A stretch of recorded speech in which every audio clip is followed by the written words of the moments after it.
तो दोस्तों, आप जैसे हैं, क्या आप वैसे में खुश हैं?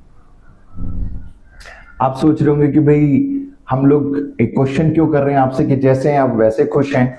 देखिए, ये क्वेश्चन मैंने आपसे इसलिए पूछा क्योंकि अर्शु जो है वो 4th क्लास में पढ़ती है और इंग्लिश में उसके एक चैप्टर है जो अर्शु ने मुझे बताया। अर्शु, क्या नाम है इस चैप्टर का? The little for tree.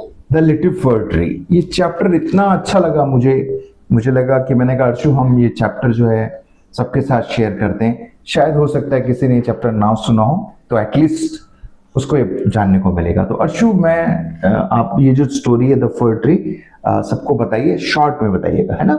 हाँ तो एक लड़का होता है जिसका नाम शेट्टी होता है। वो घर जा रहा होता है तो अचानक से बारिश हो जाती है। तो वो शेल्टर के लिए पेड़ ढूंढ रहा होता है, तो उसी की पेड़ दिखता है तो उसके नीचे जाके खड़ा हो जाता है। फिर जैसे ही बारिश रुकती है तो फिर वो उससे थैंक यू बोलता है पेड़ को कि थैंक यू कि तुमने मुझे गीला होने नहीं दिया। फिर वो जो शेट्टी होता है वो एक मैजिशियन होता है।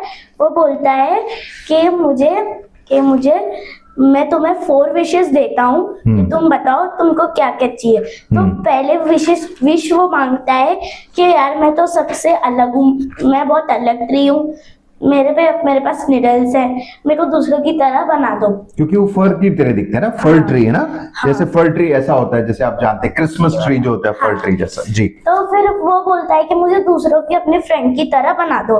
तो अगले दिन वो वैसा ही हो जाता है। बट अगले दिन एक गोट आती है और उसकी सारी लीव्स खाने लगती है, तो उसे वो अच्छा नहीं लगता। फिर वो दूसरी विश मांगता है कि मुझे गोल्ड लीव्स दे दो। तो फिर वो जो मैजिशियन होता है अगले दिन उसे गोल्ड लीव्स दे देता है। बट 2 मैन आते हैं और उसकी गोल्ड लीव्स को ले जाते हैं, चुरा के ले जाते हैं। फिर तीसरी विश वो मांगता है कि मेरे को ग्लास की लीव्स दे दो।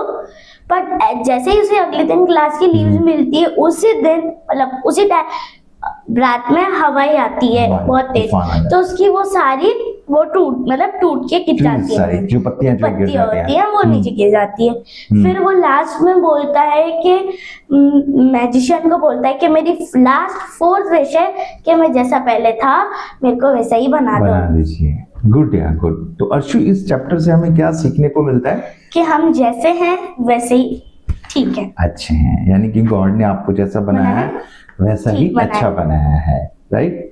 तो अर्शु, फिर इसका मतलब है कि जैसे आपकी क्लास में बहुत सारे बच्चे हैं, तो क्या हमें इसका मतलब है कि जो जैसा बच्चा है वो वैसे में ही खुश है, मतलब अपने उसको वो है, तो क्या हमें कंपैरिजन करना चाहिए या नहीं करना चाहिए? नहीं करना चाहिए। Okay, good. यानी हर बच्चा यूनिक होता है, जिस तरह से ट्री यूनिक है, जिस तरह से ट्री को जैसा बनाया है, ऐसे ही गॉड ने हम सबको, हर बच्चे को, हम सबको जैसा है वैसा ही बनाया। अगर हम वैसे एक्सेप्ट करेंगे तो हम खुश रहेंगे और ग्रो करेंगे।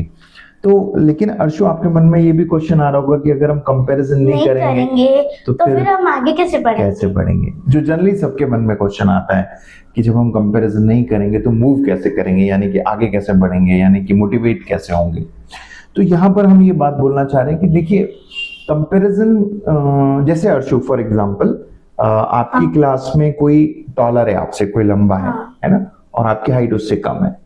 तो ये फैक्ट है, तो ये ठीक है कि वो लंबे हैं, आप छोटे हो, कोई बात नहीं। हाँ, अगर आप छोटे हैं तो उसमें कुछ आप प्रैक्टिस कर सकते हैं तो ठीक है, नहीं तो कोई बात नहीं, है ना। जैसे किसी की मैथ्स आपसे ज्यादा अच्छी होगी और वो आपसे बोले मेरी मैथ्स आपसे ज्यादा अच्छी है, तो कोई बात नहीं, अच्छी है, हम भी सीखने की कोशिश करेंगे। बट हम शायद आप मैथ्स में अच्छे हो तो शायद किसी और सब्जेक्ट में उससे ज्यादा अच्छे होंगे, है ना।